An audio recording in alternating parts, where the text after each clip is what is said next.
Hey, Bush. Bush, this is Joe Biden. How you doing, man?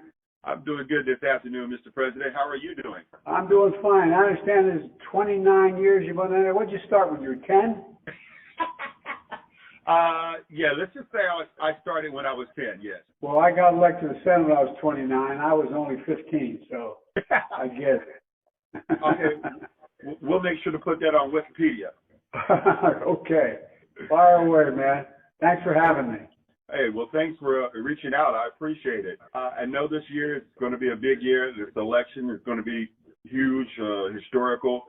What is at stake for our Michiganders voters this election? Well, I really think, Bush, what's at stake is literally our democracy, not a joke. I mean, this is a guy who, if you read or watch the things he says, he is not a Democrat with a big D or a small d. And I mean, democracy. This guy says that all the folks who killed those cops and invaded the United States Congress, that they were patriots, and he's going to make sure if he gets elected, he's going to make sure he frees them all. He talks about how he's going to have to excise parts of the Constitution. I mean, this guy says things and he means it. You know, when he said them at first, in 2020, I wasn't sure he was as radical as he is, but I think a lot's at stake. And I think the living standard, look, just since we've come to office, Bush, we've gotten a situation where we've improved the economy for all Americans, particularly Black Americans, significantly. And we have the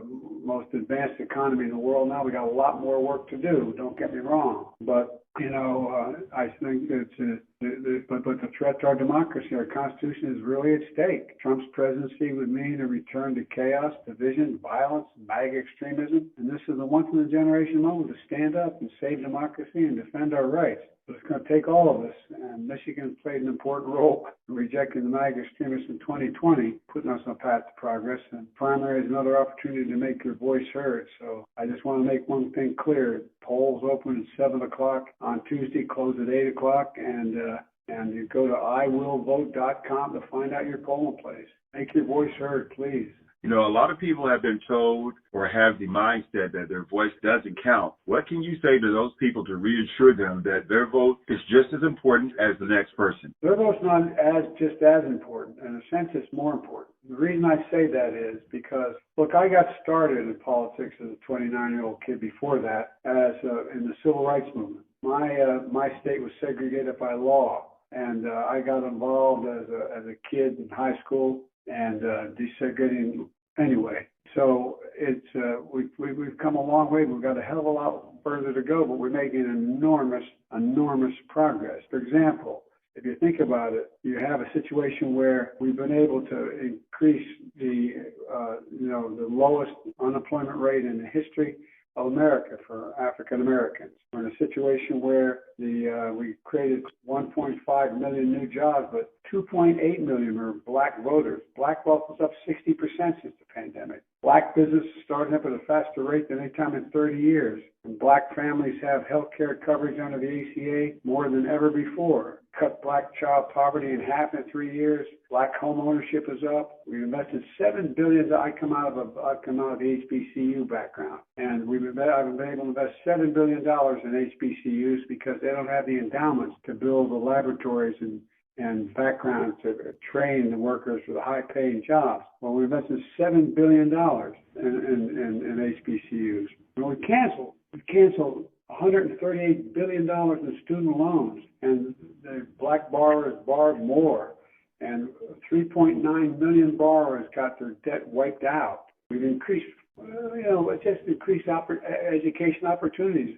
Pell Grants we've increased by $900, affecting 60% of the Black undergraduates. I can go on, but there's overwhelming reason why, and it's understandable why they don't know, because a lot of this stuff I worked like hell to pass the last 3 years, and it's all just kicking into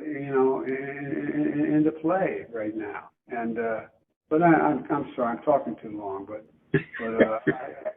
look, I feel really strongly about this, man. I really, really do. When I got elected, you just say it, I promised if I got elected, I'd have an administration that looked like America. I have more African Americans in positions of authority from the vice president to cabinet members I've appointed more circuit courts of appeal judges or women than every other president in the history of the United States of America. I just think it's important because what people are beginning to see is there's not a damn thing, which I've known my whole life, the way I was raised, there's not a damn thing an African American can't do that anybody else can do. They're just not given a shot. Everybody deserves a shot. And everybody, my dad used to have an expression, he said, Joey, a job's about a lot more than a paycheck. It's about your dignity. It's about respect. It's about being treated well. It's about being given an even shot. And that's what it's all about. And that's what we're doing. And guess what? Really stepping up, man. Stepping up big time. You know, with all your accomplishments, Mr. President, I mean, you could easily retire after this term. So why are you running for re-election?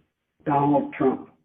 I know I can beat him, and I know he must be beat. Think about it. All kidding aside, it's not a joke. Imagine if he gets reelected. He's committed to wipe out everything that we've done.